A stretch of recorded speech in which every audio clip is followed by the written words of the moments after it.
चकनाचूर हो गई। सरकार हमेशा की तरह मैदान से भागती भी नज़र आई और जज साहिबान ने उनकी दरख्वास्त को माना। ये अफसोस की बात है, नहीं मानना चाहिए था। कभी कभी आवाम की पल्स को भी देखना चाहिए कि नेशन की पल्स क्या है, कि हज़ारों लोग आज बाहर मौजूद हैं, बड़ी दिक्कत से आज हम अंदर एंटर हुए हैं। ईद से पहले का आज वर्किंग डे था, लास्ट वर्किंग डे था।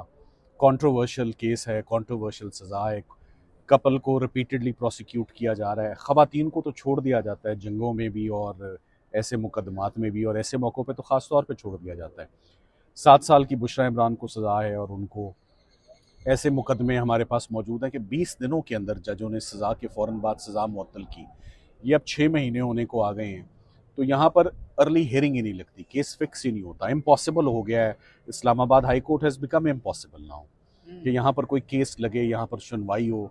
लोगों ने कहा आपको क्या मिला है आज दिन तक नए चीफ साहब से? मैं क्या कायम मकाम चीफ साहब से कुछ भी नहीं मिला आज दिन तक। और मैं उम्मीद करता हूँ कि वो जल्द इस बात का नोटिस ले लें कि जो भी देना है, मैंने आज उनको यही कहा, मैंने कहा रिजल्ट दे दें। मैं ये नहीं कह रहा आप जमानतें ले लें, आपने जो फैसला फरमाना है आज वो फैसला फरमाएं। आप सरकार को इस बात पर आज केस और प्रोसीडिंग्स को एडजर्न ना करें कि वो ये आज इतने बड़े केस में आके कह रहे हैं हमें कल रात को इतला मिली है कि ये मुकदमा है और मेरे पास तो फाइल भी नहीं है। ये बातें ऐसे मुकदमों में अच्छा करता हुआ वकील अच्छा ही नहीं लगता।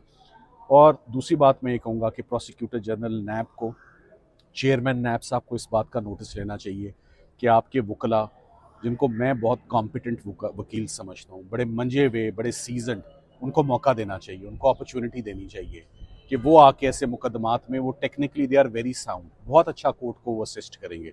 उनके हाथों के बने हुए केस हैं, उनके होते हुए बार के वकील ना ढूंढें, और अगर ढूंढते हैं तो उनको टाइम पर लाएं, टाइम पर पेश करें।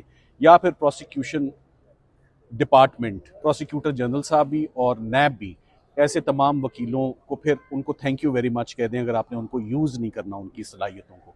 तो आज जो मैं मुकदमा लड़ रहा हूँ, मैं उन प्रोसिक्यूटर्स का लड़ रहा हूँ जिनको ऐसे केसेस में मौका नहीं दिया जाता। क्यों नहीं दिया जाता मौका? क्या काजी फाइज ईसा पहले ही इस पर ऑब्जर्वेशन दे चुके हैं कि मुकदमात के ऐसे डिपार्टमेंट्स, जब आपके पास इतने काबिल वकील होते हैं तो उनकी मौजूदगी में आप स्पेशल प्रोसिक्यूटर्स क्यों इंगेज करते हैं?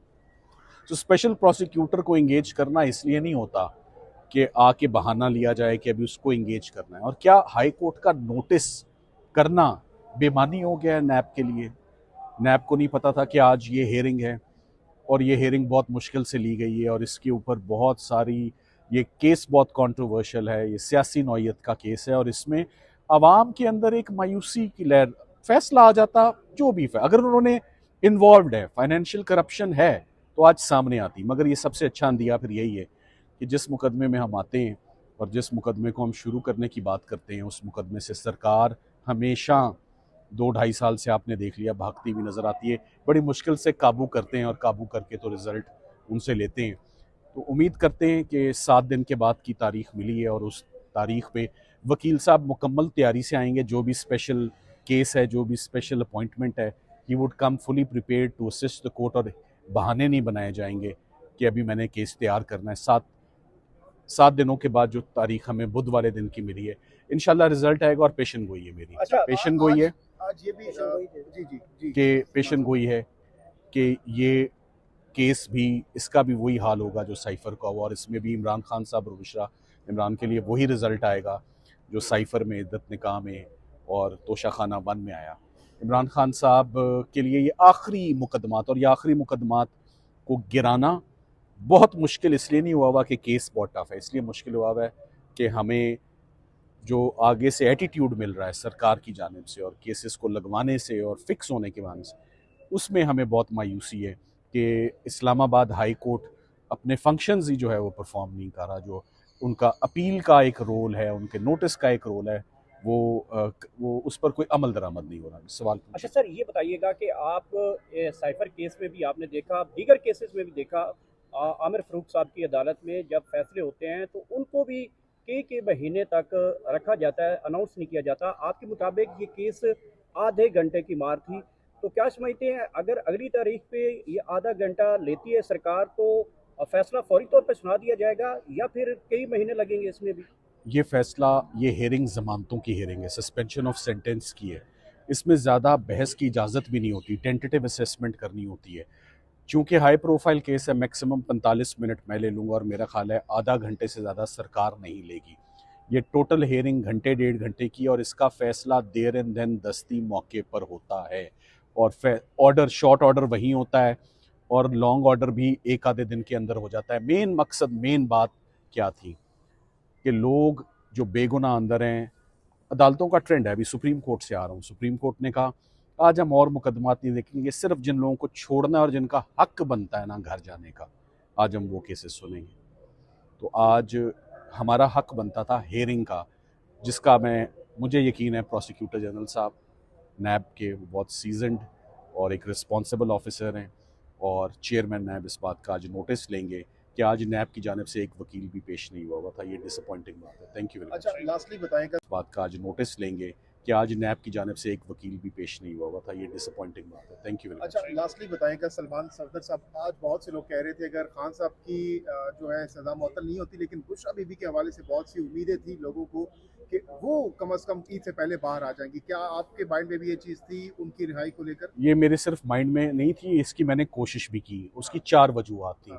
खातून है, उनके खिलाफ कोई एविडेंस नहीं है, उनको नैब ने कभी अरेस्ट ही नहीं किया था इस केस में, उनकी इस केस में प्री अरेस्ट बेल हो गई थी। तो जब और ईद फैक्टर था, तो मेरा ख्याल था ये 4-5 वजूहात और कुछ ऐसे फैसले मौजूद थे कि ख़वातीन को सज़ा होते ही अदालतें बड़ा दिल रखती हैं और कहती हैं नहीं, बहाने और लोगों के लिए चलेंगे, ख़वातीन बच्चों के केसेस में नहीं चलेंगे, हम उनको फ़ौरन सुनेंगे भी और मेरिट पर फैसला करेंगे। तो हमने जज साहब को बार बार कहा कि आप उनका केस तो सुन लें। उन्होंने कहा जब स्पेशल प्रोसिक्यूटर आता है तो वो दोनों केसेस में आता अच्छा है। सर, अल कादर केस के अलावा भी कोई केस आप समझते हैं कि जो इमरान खान साहब को मजीद अंदर रख सकता है? इसकी समाअत तो 7 दिन बाद आप देखेंगे और आधा घंटा और 45 मिनट की ये समाअत आप कह रहे हैं। इसके अलावा कौन सा केस है जो इमरान खान को मजीद अंदर रख सकता है? अब जो मजीद अपना बंदोबस्त के तरीके मैं सोशल मीडिया पे नहीं बताने वाला, आप फिर मुझसे पूछ लीजिएगा। और कोई केस नहीं है जो मौजूदा है। बनाने को झूठे मुकदमा जितने मर्जी आप बना लें, क्या फ़ायदा? बनता है, गिर जाता है, इतना पैसा खर्च होता है।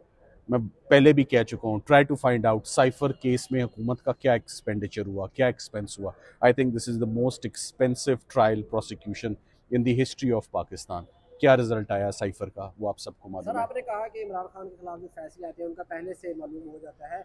ये जो फैसला है अल कादर केस, क्या आप समझते हैं इसका भी पहले से पता है कि जी, मैंने आज ये कहा है कि उसका पहले से पता मीडिया वालों को था, लिहाजा आपको पता होगा। आप बहुत अच्छे से जानते हैं कि क्या फ़ैसला आना है, कब आना है, किस तारीख को आना है, किस डेट को आना है, कितने बजे आना है। तो आज मैंने यही कहा कि जो फ़ैसला वक्त से पहले मीडिया वालों को पता है, विद एक्यूरेसी, विद प्रिसीजन, तो वो फ़ैसला इसी बात पर अनसेफ हो जाता है कि क्या जज साहिबान और लोगों से डिस्कस करते हैं इतला। जजेस are not suppose to share their findings और डिटर्मिनेशन के पॉइंट्स या तारीख कब होगी या मैं कितनी सज़ा दूंगा। ये बात मीडिया में आना बहुत डेंजरस बात है। बात किधर जाएगी? बात बहुत आगे जा रही है। आप लोगों को वक्त से पहले, मैं तो आपसे पूछ रहा हूँ, आप जो मुझसे सवाल पूछ रहे हैं ना, मेरा दिल कर रहा है आपसे कैमरे मैं ले लूँ। ये सवाल अब मैं आपसे पूछना शुरू करूँ। सुन ले मेरी बात, कि ये कैमरे मैं आपसे ले लूँ और मैं सवाल आपसे पूछूं, बताएं ना ये फैसला कब आएगा और उसमें क्या होगा, किसकी जमानत हो जाएगी, किसकी नहीं, और कोई सवाल अच्छा सर, ये बताइए नहीं।